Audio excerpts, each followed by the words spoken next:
Hi, everybody, and welcome. I am Nicole France. I'm Director of Content here at Contentful, and I am really excited to see all the fantastic participation we have from quite literally all over the world. So welcome, everybody. Today's conversation is picking up on a theme that we've been talking quite a lot about lately, which is storytelling. And this one, folks, is storytelling for grown-ups. I am extremely pleased to be joined by a fantastic set of panelists here. But before I introduce them and invite them on screen, I just want to say we are here to have a great conversation, and you are all part of that. So we're very eager to hear what questions you have along the way. Throw them here in chat. Comments, observations that you have. We're all part of figuring out what this storytelling thing across an omni-channel digital universe actually looks like. So this is for you as much as it is for us. Trust me, the four of us can have a conversation for a long, long time without need for any prompting, but we want to make sure that this is something that you find really useful and engaging too. So please chat along the way. We will bring you in.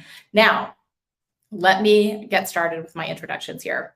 I am very happy to be joined by Ashley Travis, a Senior Director of Digital Experience and Product at Kentucky Fried Chicken, Abby McInerney, who is the Senior Creative Director at Audible, and Taruna Sood, who is the Global Manager of Direct-to-Consumer Digital Marketing for Devices and Services at Google. So welcome, ladies. So nice to get this band back together. You guys were panelists at our Storylines event in New York and crushed it. So very excited to get to have this conversation with you all again. Welcome.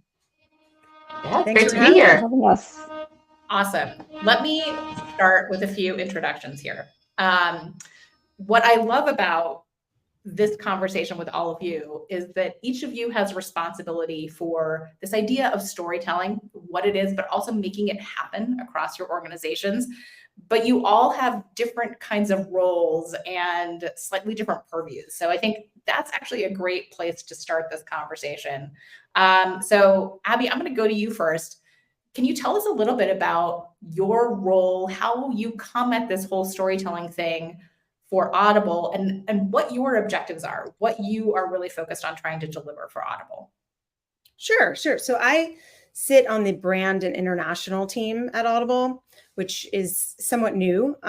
We've been moving around. I've been under marketing and I've been under, verticals at Audible. But for the most part, what I do is I lead the brand creative team that kind of sits at the intersection of marketing, UX and product and content. And so my objective is always to make sure that we are being our authentic brand self throughout all the things we're doing, connecting those dots between what our experiences are on our surfaces to what they are out in the wilds to what consumers are seeing, and making sure that red thread is throughout everything and really, speaking to the Audible brand.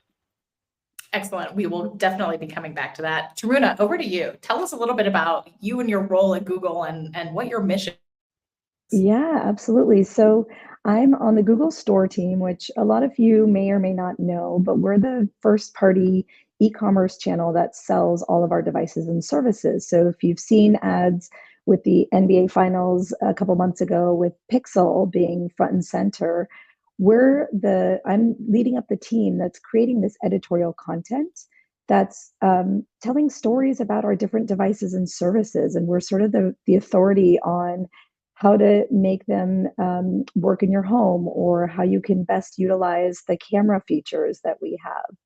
And so that's the work that I've been doing with Google. Great, thank you. Okay, Ashley, over to you. Tell us about where your role sits within KFC, and also if you have any aspect of KFC tattooed on your body at all. No, I don't, but many people do.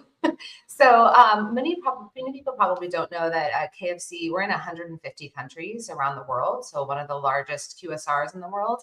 And our global kind of center of excellence sits in Texas, which is where I am. And I'm responsible for driving our digital growth strategy. So primarily, how do we grow awareness and adoption of our web and app channels around the world, CRM, loyalty, how do we use all of that data to drive further growth in the business? So it's a really exciting role. I get to work with a lot of folks around the world. And, for me, storytelling is how do we use those digital assets to elevate the brand and tell people about the world famous fried chicken and really drive that crave. So you're teeing me up perfectly for my first question here. And I want to say many of you submitted questions when you registered. So thank you for doing that. We had a chance to go through them all, and you will hear some of them during the conversation today. But one of the things that struck me is when we talk about storytelling, I think there is a very literal interpretation of storytelling, like a story that you communicate through, a video or something that you've published. But let's talk about this in slightly broader terms. Ashley, can you expand on what storytelling actually means for KFC, and like how does this fit across all the different things that you guys are doing as part of this digital engagement with your customers? I mean, for us, it really always goes back to the product. It's always about our delicious, craveable, like literally finger licking chicken. So it always needs to really be at the heart of what we're doing. So whether we're creating a festival of experiences, like we took over a Cockatoo Island in Australia to drive to fundraise for the KFC Youth Foundation, but still, like, fried chicken and the product was always at the center because it's that crave and that joy that really brings the brand to life. And even if we're telling stories about the lengths that people will go to for our chicken, like we did in South Africa, where we just won a bronze can award a few weeks ago, like really it all has to come back to the product. So in our digital assets, we have to promote that crave, and we have to ensure that we're elevating all the stories we're telling for KFC around the world, and really make it really easy to order and really creating seamless experiences for our customers. One of the things I've heard you say in the past that I think for me really brings it home is this idea that you don't have a lot of attention. It's not like someone's like tuning in to watch the KFC show. So part of this is actually conveying those things really, really quickly. And I think you've articulated in the way of those images that can really convey that idea of craving. Yeah. Before in milliseconds, even, not even seconds. Yeah, I mean, exactly. Whether you're in a marketplace ordering situation or in our own channels, or even in your email or a push notification, you really only have a couple seconds to grab someone's attention. So the way in which we shoot our food photography, the way in which we're always showing someone, eating our chicken, and we're not, the product doesn't have to be perfect. We don't want it to be perfect. We want to show the crumbs. We want to show the sauce dripping off, because that is real life. And that actually is what helps us really get across how delicious the food is. And so, I think when you only have a couple seconds to grab someone's attention, you have to tell a story in just a couple of seconds. And so you have to be very single-minded and singular focused on what that is. And for us, it's always taste first. It's fascinating, right? How do you convey taste when you aren't literally giving someone something to eat at that moment? But Abby, you guys at Audible have a slightly different kind of perspective on this, because Audible is all about the stories. So how do you define the story of Audible, and how does that play into the way you guys think about connecting with audiences and the types of content that you're creating to do that? Yeah, I mean, I always say that Audible is a story about stories, but I think similar to what Ashley was saying, you want to create a story that brings meaning to the product. It's about the product, but it's like, what's that bigger meaning? What does it do for your life in that sense? And so for Audible, people always say to us, oh my God, Audible changed my life. Like, look at my library. Like, oh my God, my commute is so much better. So it's always been about this sense of change and transformation. And that can be sometimes sort of heavy. And so we've been really shifting that story to this idea of imagination, which really gets at that same transformation and change, really thinking about what's possible, and you need to imagine that. So it really helps bring that and connect the brand to what you actually experience in the content, because the content is the hero. We are always kind of balancing our story with our stories that we're promoting or creating, which is tricky, because you want to make sure we're not competing with the story. We want to make sure we're highlighting that story. And they're different. Everybody has a different take in terms of what content they love and what content they want to listen to. And we don't want to, we are open to that. We want to make sure we're telling that story for everyone. But imagination is a way to kind of wrap that around and connect it globally as well. Yep. This balance between kind of the brand and what it stands for and how that translates into a story and how that story connects to products is a really big one, right? This is kind of the underlying theme of what we're all talking about here and trying to do. Taruna, at Google, you're in an interesting position because talk about name recognition. I mean, not like any of the three of you has trouble with name or brand recognition, but Google is kind of everywhere for everyone in a lot of ways, but not necessarily in the area that you're focused on. So how does that frame up what you think about in terms of story and how that ties to what you and your team are trying to do to engage audiences? Yeah, I mean, it's true. I mean, Google is well known, but not for their devices and services yet. And so we really feel like each product that we have is trying to be helpful to people in their home, right? So we feel like every story possesses sort of this unique narrative that can hold value in being shared. And so all of our stories, we go in with the lens of how does it inspire? How does it sort of establish trust amongst our users and strengthen that human connection? So we find different ways to tell that story. So, for example, we've gone out, we're going into the music world, and Google is becoming a big partner in the Hip Hop 50-year anniversary space. And the Pixel is front and center in how we sort of show and tell that story. So we're bringing that into the storytelling that we're doing. So there's activations that happen all over the country and the world, and we're in 30 markets, and the storytelling is slowly expanding internationally. So we're finding new ways of talking about our products that resonate with people and find that connection. Yeah, so I'm curious to hear from the crowd listening. Does this make sense? Is this how you think about stories? Do you have any other questions about how we think about this at multiple levels and translate that into practice? Because I think where we're going with all of this is to say there are some higher order stories here, but what we're trying to do is frame how we execute all the specifics that sit underneath that. So that bigger story helps us to define even sometimes some very small scale interactions, because we see this as part of a bigger set of experiences we're trying to create for our customers. Does that sound fair to you guys? Okay, so I know that from the questions that we had beforehand, one of the recurring themes was, how do you identify these stories? Because sometimes they have to do with our origin stories. Sometimes they're about the things that we actually sell, and sometimes they're about, either our customers or even our employees and what they do and how they work. How do you guys approach this idea of identifying what those stories are, or identifying specific stories that fit within this bigger brand story world that you guys are building? Anybody want to jump in on that one?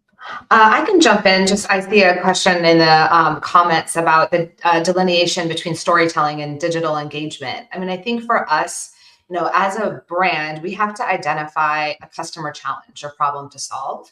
And then what is unique about our product that will help solve that challenge. And then we have to deliver that solution in a relevant, easy, and distinctive way. And so for us, digital, that's where digital engagement falls in, is, okay, we know the customer problem to solve. We know we have the right products to meet that customer need. Digital engagement allows us to deliver against that story in a way that is extremely relevant by using the data that we have at hand, in an easy way by making frictionless customer experiences to make ordering as easy as possible. And then, of course, we have to be distinctive because we have to kind of break through the clutter.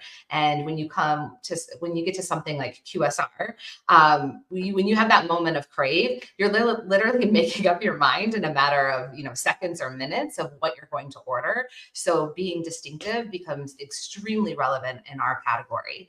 And so that's why everything we do at Yum, but particularly at KFC, is all about creating relevance, being easy, and being distinctive while overarching, while laddering up to that overarching brand story. And that isn't necessarily literally about menu items all the time. I mean, you guys have done a ton of stuff in gaming, for example, which, if you're not a gamer, it might not seem that obvious.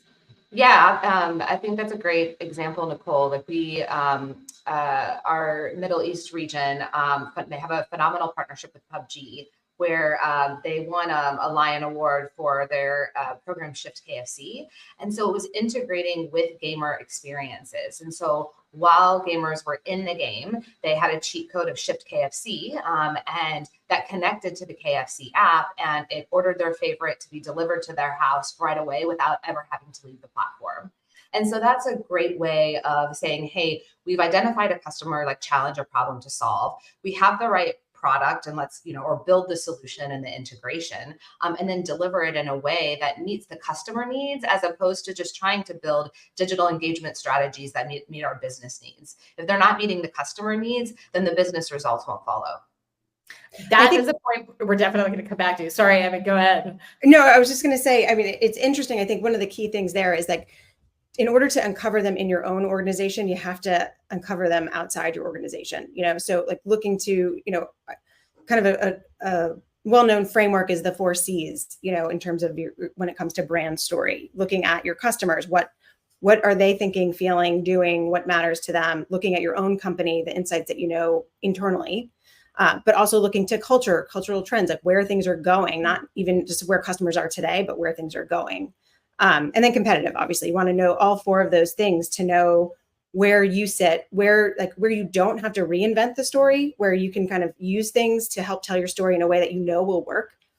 But you also identify those places where there's white space, where there's a place where you're like, oh, we could really own this. This is something that's really differentiated. And so you really have to look 360 to see that, Yeah. Well, you're getting to the another question that came in here that I think, Taruna, you're probably a good person to answer, which is, what about when you have multiple products? How do you think about that storytelling as a way to kind of bridge the portfolio, but also to connect with individual products? Yeah, so I think you can go about it a couple different ways, right? You can go individually across, product deep dives. You can go about it thinking about sort of what's the connective tissue between all of your products. So one thing that we've done this past May during our I/O event was we have these beautiful devices, and there is such great extensive work that's done in the design of each of these products. And so we created this whole narrative around the design story between our different products. So the phone, the tablet, right, the Nest Home speakers. And so we were trying to find that connective tissue. So I think there's different ways you can deep dive into features that may span across different products. There's what we have tried to do is we've tried to create sort of an editorial calendar, if you will, that sort of ties back to major story points that happen within the Google store at a high level, but also what are, like Abby was saying, what are the cultural moments that are happening? And so we kind of take the approach of there's sort of seasonal moments and then there's evergreen moments, and which products make sense where. And if all products make sense in a certain seasonal campaign, then you can kind of find that connective tissue much easier. It's not just about seasonality, right? We're also talking about different geographies, different countries, different cultures. All of you operate multinationally. Talk to me a little bit about how you think about adapting. And I know, Ashley, you gave the example specifically in one geography in gaming, but can you guys expand a little bit on how each of you is thinking about working across cultures and countries? How does that translate into a couple of things? One is what you're doing centrally versus what you're empowering local teams to do, and how that relationship works. And maybe let's start there. I mean, I think for us, what we do centrally is find global insights or challenges that need to be solved. And that's what we need to focus is what is going to have the impact on the vast majority of our countries around the world to help enable them to execute. I mean, the reality is we have world-class marketers across the world and our franchisees and our business unit. And our job globally is just to empower them and build new capabilities and help remove blockers that they have and going faster and accelerating. So we have a philosophy called freedom within a framework. We know that as a global brand, we have to be consistent around the world because there's so much power and equity in our in the kernel and in our tagline and our red stripes, and we can't lose that. So we have to create this framework of a brand world and brand storytelling that is consistent in terms of our tone and how we are relevant around the world. But we all know that cultures are very different and unique. So we have to have freedom within that framework. That framework has to be applicable to everyone, but then there's and relevant to the brand. But there has to be freedom within that to ensure that the brand is showing up in a very culturally relevant way, whether that is in South Africa or Australia or in Dubai or in the UK. We have to ensure that there's freedom for our marketers to do what they need to do to be relevant to their customers. And it's really exciting. Just a few weeks ago, we had all 300 of our marketing leaders from around the world come together to show their plans for the coming year and to show how consistent and modern our brand is looking around the world, but yet those cultural nuances popping in terms of how they're relating and connecting to their communities is really exciting. So I think we've really found the right nugget, if you will, in terms of how we're bringing that to life. I have my dipping sauces off to the side. I just want everyone to know for all of the good nuggets. So, all right, Abby, Taruna, who wants to jump in on this one? Because I know you. I'll jump in. I feel like I 1000% to what Ashley's saying. We're really just new to dipping our toes into the real global brand perspective. We really operated pretty entrepreneurial in those different marketplaces. And one of the things that we just recently did was, reevaluate our kit of parts, our brand guidelines, to say what is the boil it down, strip it down to the core, to the red stripes of KFC, to the things that are clear. For us, it's solar. This color orange that we use here is really differentiated for us, and it speaks. It's loud, and we've always been wanting to use it quietly. And now we're no, we're going to own it and we're going to use it. And we looked at my team looked at a bunch of brand guidelines across the globe from different brands, and really saw, something at Audible we get a lot is we want more color, And we looked at the brand guidelines of all these different companies, from a Starbucks to Prime Video to Spotify to whatever, and we found that, especially in the entertainment space, there was 2 to 3 colors that they use as their brand. There's 3 to 5 type weights, typography. I'm getting into the nitty gritty of design here, but that really streamline your voice, and then graphics as a way to bring attribution to your content. Because that's one thing for us, content is its own brand across the globe. So having those pieces that can just give that signature swipe, that backdrop that says, oh, this is an Audible speaking to me. But then, we didn't do every single use case in our guidelines. We're not going to tell the entire globe case by case, everything that they need to do, but we give them the foundational elements that help them tell that story the way they need to for their audiences. Our tone of voice is, for the most part, pretty consistent. We've come up with this new, with a new personality that does translate. I mean, we did work hard to make sure that it could work across. But for instance, one of our attributes is about being bold. But in Japan, that's actually a negative term. So we had to, define that a little bit differently. You can still be bold, but we mean being, confident and being straightforward and packing a punch with simplicity. That's how it translates in Japan. It's still the same thing for us in a way, but the word is kind of interesting. So it's, very similar to, I think, to what Ashley's saying. I'm sure Taruna, you can probably echo this too. Just boiling it down so that there's the pieces that everyone can work from, but then bringing in that nuance. Yeah. Yeah. Plus one to everything you guys were saying. The localization effort is really interesting because when you do have multiple products within a portfolio, you may have different sales, right? Or revenue targets in each market as well. And so, it is giving sort of that leeway of what is the localization factor versus the globalization factor. And I think, we just launched Ideas and Info in the US a year ago. So we've hit our 1-year anniversary. We launched in Japan in January, and we launched in the UK just back in February.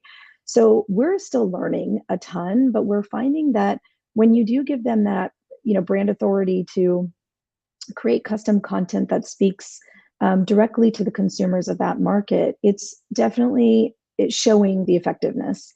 And so we definitely find that in each big launch moment that we have in hardware, that there's certain elements that they incorporate, but they've sort of, we're trying to connect the dots between our global teams to get learnings from one another, see what articles or stories work well in the US, might try it in a different market in the UK or Japan. And I think it's great to have a team. Like, we're still fairly new, so we're still learning from each other. We're building the team out. But each one comes with, different restrictions too, because like Abby was saying, like some words, being bold in one market may not resonate in another. And I think there was just one other question I wanted to answer. Accessibility is definitely looked very closely within Google. We put all of our stories and content through accessibility filters. So it's very top of mind for us.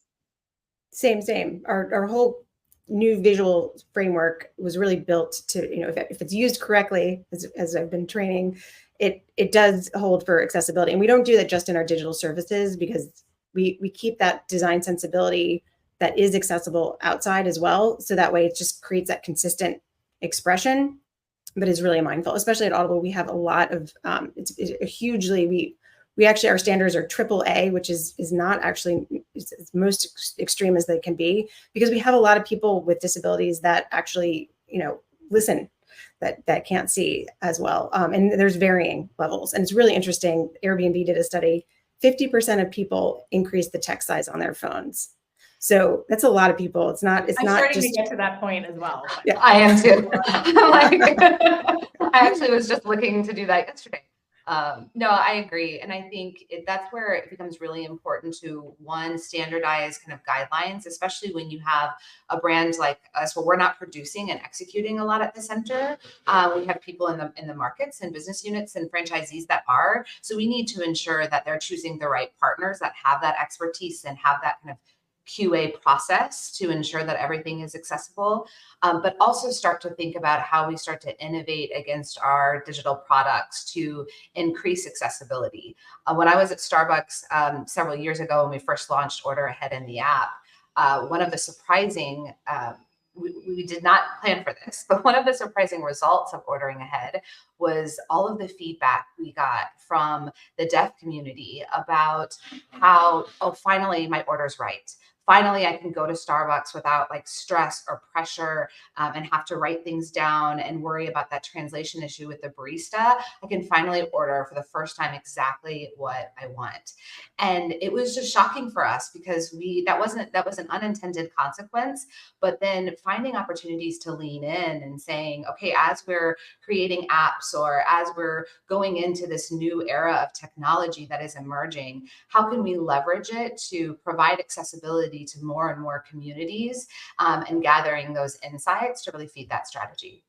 Well, it's so interesting to me, because this, for me personally, is one of the most important aspects of accessibility, which is actually you're making the experience better for everyone when you start incorporating a lot of these aspects into your design. And there was a question as well about how Contentful helps with accessibility. Like, isn't this more of a tech thing? Yeah, it is to some degree. How are you enabling that? And the ability, for example, to have auto text readers, that is a very big deal for people who are visually impaired, just as one example. And that is something, again, as a specific example that we've spent a lot of time focusing on. But it's a much bigger question than that. And a lot of it is around the design principles that you use in arguably everything that ultimately tie to what that experience is. So yes, it is certainly about technical execution, but I think as you've heard from everybody here, it's actually kind of a bigger question even beyond the technology.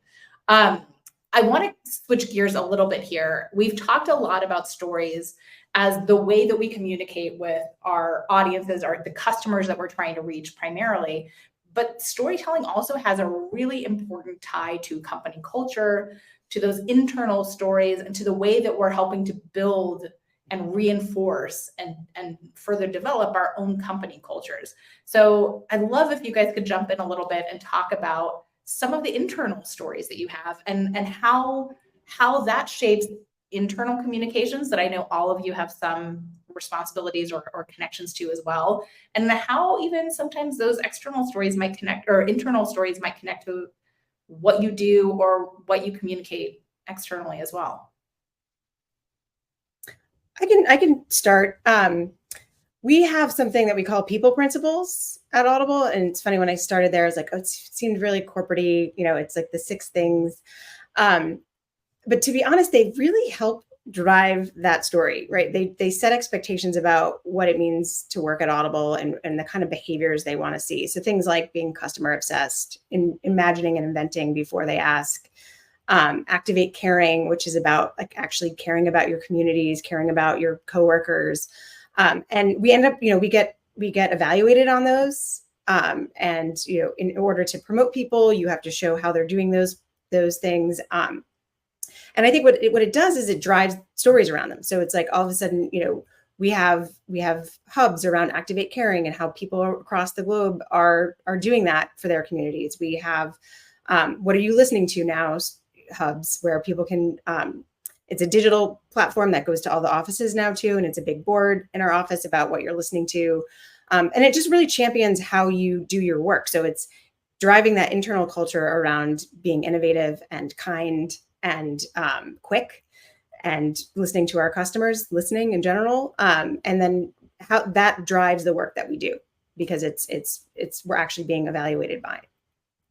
I mean, I happen to know some of the customer support, even that's outsourced by Audible, is still very much tied into the same idea. So the idea that everyone is really passionate about stories and what they're listening to, and keeping your own personal library, sharing your recommendations, these kinds of things even are kind of transversal. They cut not only across Audible as an organization, but even some of the outsourcing support services that you guys work with as well. So it's from past experience, I know, a very powerful red thread coming back to that again.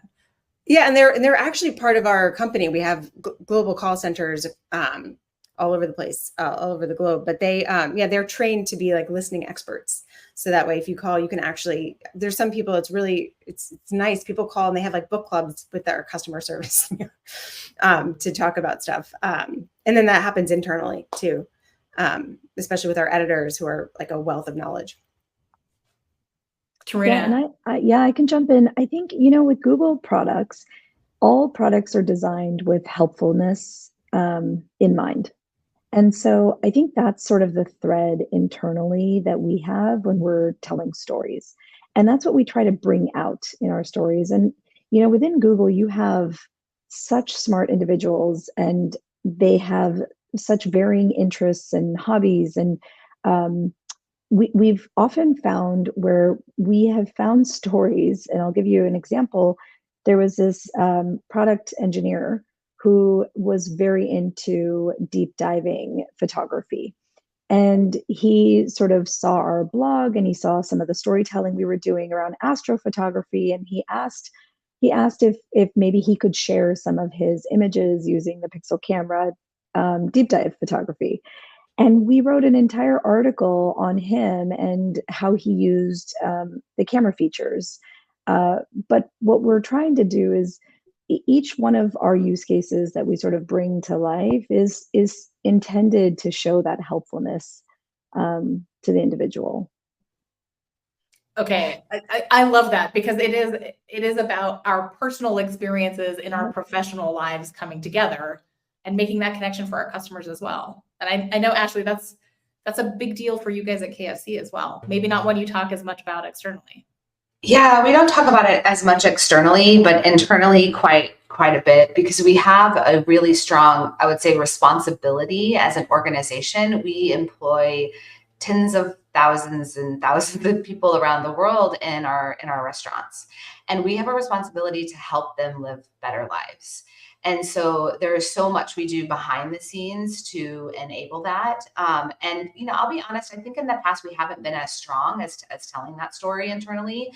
So what we've started to do in the past couple of years is highlight these individuals from around the world that, KFC was their first job, or it was a second chance from them, whether they, used to be incarcerated, or whether or not they were an immigrant and struggling to find work, but now they're area managers, they're coaches, they're RGMs of restaurants, and showing that there is a career path and growth for our team members.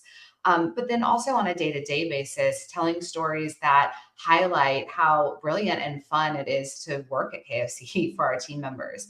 In Australia, a few years ago, we launched a secret menu.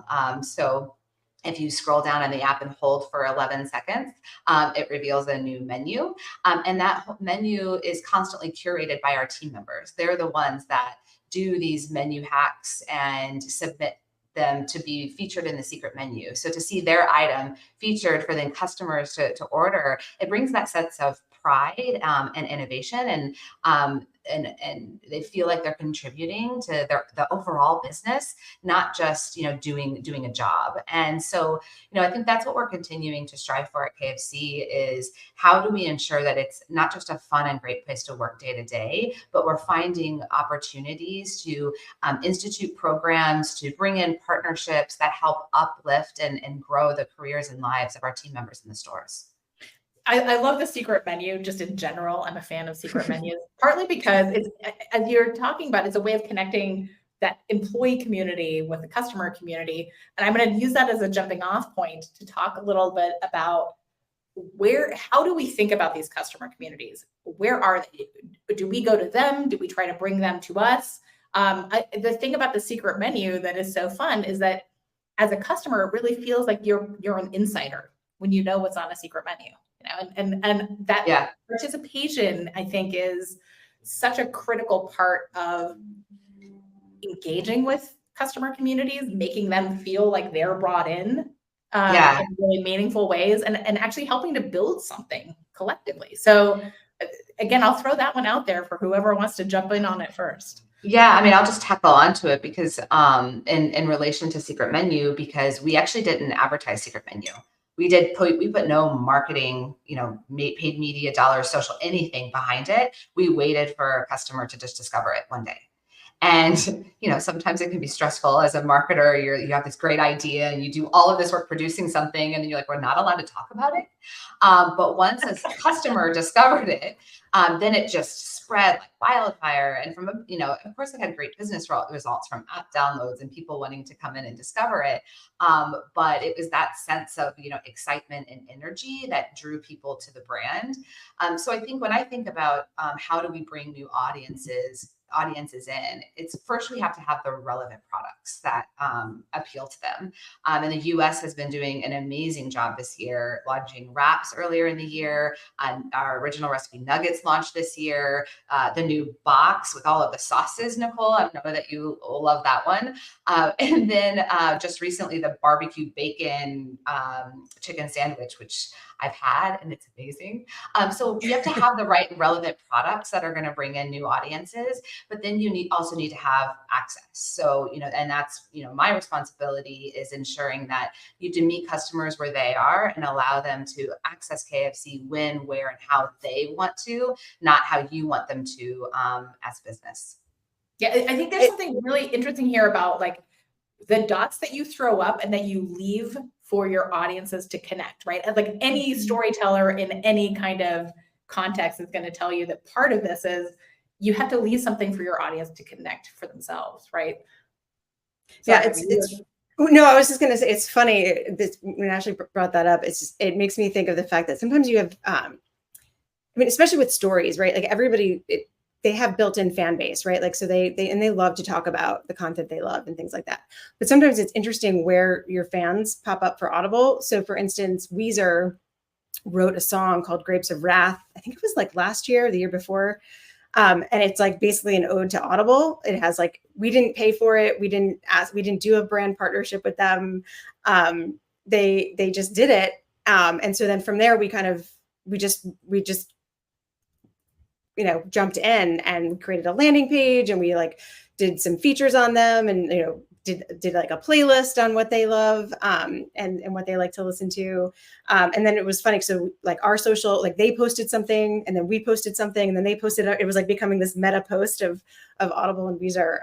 And so it's just, those are the moments that you really, you can't make up. And when I think the key to working with your communities is just being really authentic and listening. And so if there's something that pops up like that, you take it and you run with it, and you join in, and be your authentic self with them. Yeah, and one thing just to add on to that. So within Google, we have a group called Superfans.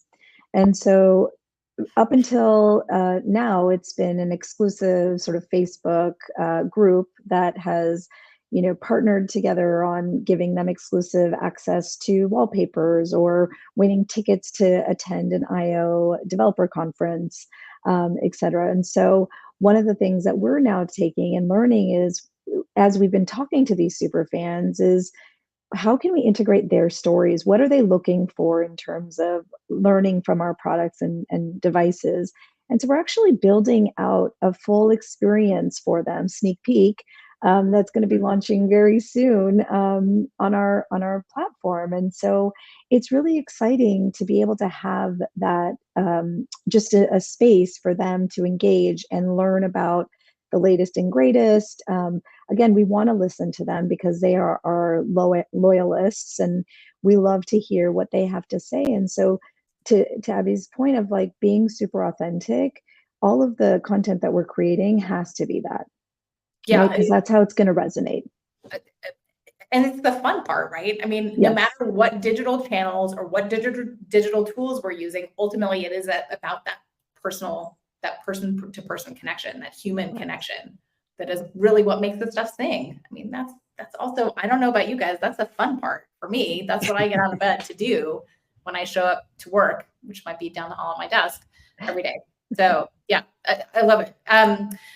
There's some interesting questions that hopefully we've started to tackle here in these answers as well, which is really about demographics and different customer groups and how we tell stories that bring all this together. And I will make an observation here. Feel free to comment on this as well. But yes, there are demographic groups, but I think part of what we all find is that a lot of these things that really connect cut across demographic groups in a lot of cases. And we have to be aware of what those groups are and what distinguishes them. But I think a lot of the stuff that is very genuine, that is, you know, sometimes a little bit off the wall, often has a sense of humor about it, but has a very kind of human connection. That's the stuff that really resonates with people. And I think that's what brings audiences together, even across sometimes very diverse demographic groups. So I think let's jump in on that one. I mean, I can just jump in some ways too. Is like, we don't have to say everything to everyone all the time.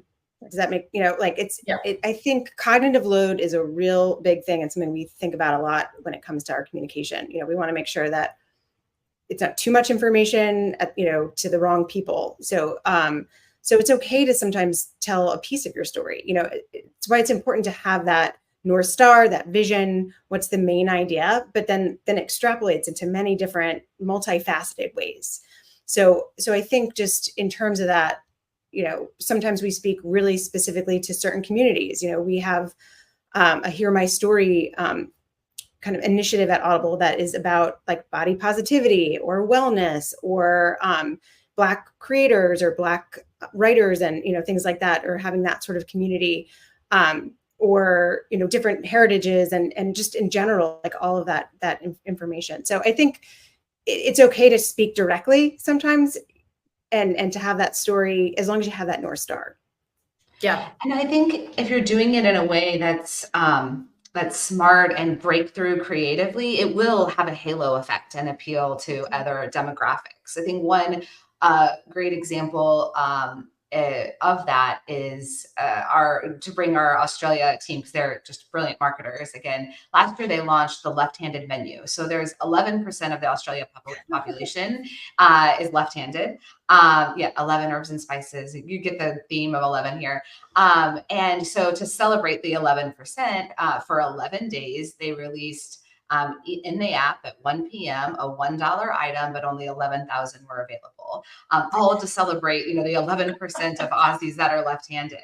And so, I mean, obviously this is like a niche group of people that are left-handed, right? But because it's done in a really innovative way, and it's fun and it's funny, and all of the imagery was of people holding these products in their left hand. When you do really breakthrough creative, you're going to appeal to a mass demographic. But it's okay to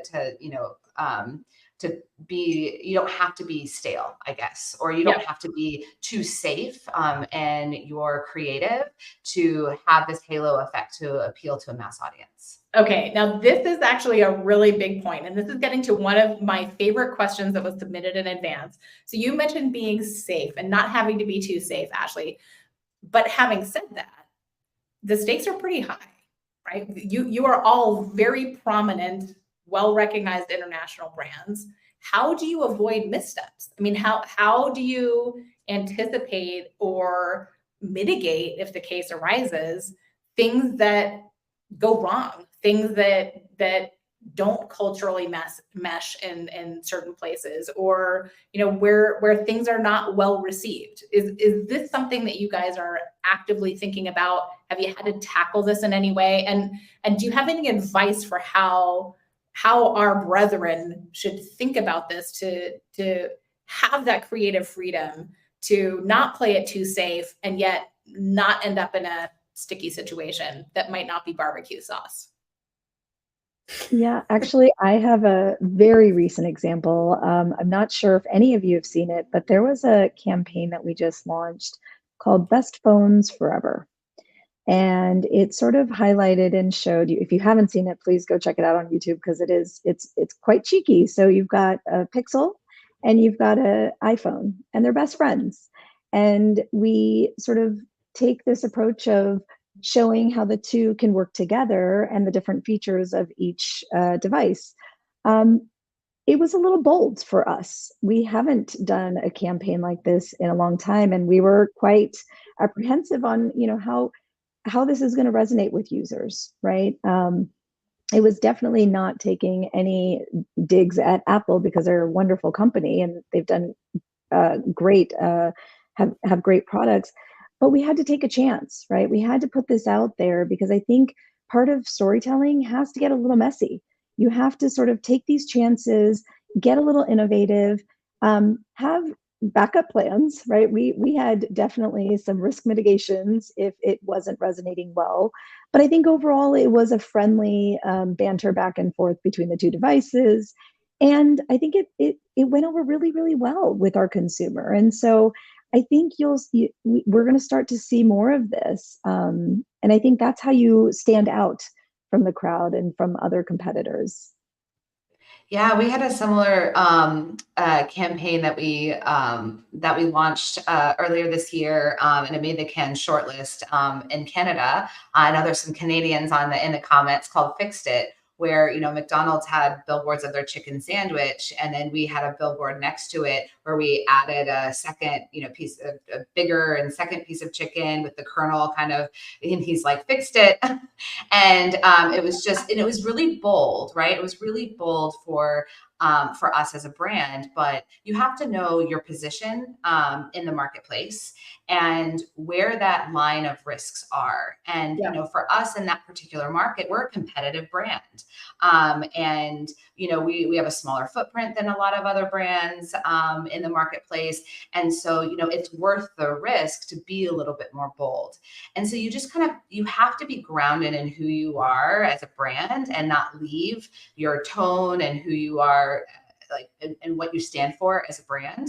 That always has to be grounded in the center, but then know kind of where you are in the marketplace and when, and have that compass to know when it's okay to take risks. I will say, you know, Audible is perfect. We've never had any faux pas, so I can't really speak to this. No, I'm just kidding. No, but just more from like a risk-taking thing. We actually have something we call glorious failures, because sometimes you know, if I took everything out from like our creative graveyard is what I call it, you know, there's a lot that gets created that doesn't actually make it out. And that's, I think that's okay, you know, depending on how much budget you're wasting. But I think in general, it's about, sometimes you have to do the work and sometimes it doesn't work out. Yeah. And that happens all the time, especially in the creative world from, you know, from my perspective. So, you know, and it's not like that's always wasted, you know, taking those ideas, like maybe it didn't go out, but then you like 2 years down the road, something is like, oh, you know what, we did this. And then, you know, even if you have to update it or evolve it, it's a little bit different, you know, and you build off those mistakes and those things you've done in the past. Yeah. I guess really part of the message here is, to some degree, it's inevitable. There will be things that either don't work the way you expected them to, or that have some consequence or impact that really was completely unanticipated.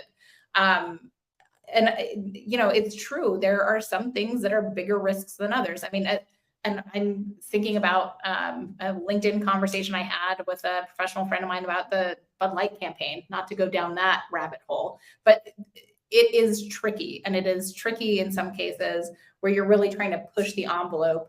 I think there's probably a whole discussion around how you stay true to your brand story world in doing that, which probably could be a whole other conversation. So people, if you're interested in that as a webinar, let us know. We can always schedule that, because this group of people always has stuff that they're happy to talk about together. So let us know. But I think not taking risks is the bigger issue here. You have to try. You have to push the boat out. You have to do some different things. You have to do some things in different venues. But that's part of what this experimentation is all about. And I think from my observation, that's really what operating in this omni-channel, you know, pervasive communication, everything really is digital. Even if you're showing up in a physical store these days, that's how we have to think, because that's how we're going to be successful. So I'm going to round it out here because we're coming up to the end of our time. If each of you could give us your top nuggets, dare I say, of advice. Taruna, can I start with you? Sure. Yeah. You know, I think, like I was saying earlier, I think, and I was telling the group earlier, the Magic School Bus. I don't know if any of you have seen it, but you know what Miss Frizzle used to tell her students was, take chances, right? Make mistakes and get messy. And I think that's part of the storytelling journey that I've been on anyway, is it's okay to to make these mistakes, push the boundaries where you can, right? Safe risks. But I think testing and learning is a big part of this culture. And I think, like Abby was saying earlier, some of these are going to resonate really well with consumers and some are not. But I think we can adapt on those things, and just don't be afraid to try. I love it. All right, Abby, I'm going to put you on the spot next. It's funny. I always, when I think about these kind of questions, I always think of my dad and all his sayings. And he used to say to me, "Just be you." And it's so simple, and you know, it's not original probably, but I think that's something I've been surprised at in my career, is that, you know, I went to grad school to learn all the frameworks and I went to learn all the things, but like the biggest superpower you have is your own perspective. And especially when it comes to this kind of topic, right? When we're talking about storytelling and being authentic, it's it's hard to think about sometimes, but like your point of view and like how you're going to take the same topic, but think about it from your internal person, it's going to be different. And it's going to be the most unique point of view. I mean, collectively. So just don't be afraid to put yourself in it, to inject yourself and get personal. I love it. All right, Ashley. I think for me, it's always be humble, always be curious. From a humble standpoint, you can never do it alone. You have to collaborate. You have to pull in people with different perspectives and different unique ideas to challenge you. If you ever feel like you're the smartest person in the room, then you need to look at yourself in the mirror, because there's always something to learn from every single person that you're working with. And you have to be humble to do that. And then you have to be curious to change your perspectives, but also to learn new things. Technology is constantly changing. And as soon as you take a course on something, it's going to be out of date almost immediately. So you just have to be humble enough to say, I don't know anything about this. Let me learn from someone, or let me take a course, and just constantly be learning, because that's the way that you're always going to be kind of up to date and can provide the greatest input and insights into how to move the business forward. I couldn't agree with all of you more. If I nodded harder, my head might fall off my neck. So thank you all. Those nuggets all go very well with my various sauces. So thanks. And, I will say part of this is the ideas behind what we're trying to do, so that we're giving better framing to how we actually execute on that. So if anybody does want to know more about how to do this stuff using Contentful, we've got a lot of resources. We'll follow up with some of those after this. But I hope this has been an engaging and inspiring discussion. I always find it is. With this group, it's hard not to come away inspired and energized. So thank you, ladies, very much. This has been fantastic. Thanks all of you for joining us. Let us know what you thought. Let us know what you want to talk about next, because there is plenty more where this came from. And also, keep that storyline alive. Keep those threads going, because I think this is the way we're really going to keep the industry moving forward, to keep marketing, to keep all the fun stuff of digital channels going forward. And there's so much more to dig into. And I will say, somebody commented that the only thing that was missing was actual products to test here. We may have a little something about that. So watch this space. All right. Thank you, everybody, for joining us. Thanks, you. Bye. It's great to see you all. Thanks, everyone. You can order nuggets ahead in the app. Go for it. I'm going to go order some now. Yeah, exactly. Thanks, everyone. Bye, everybody. Bye. Bye.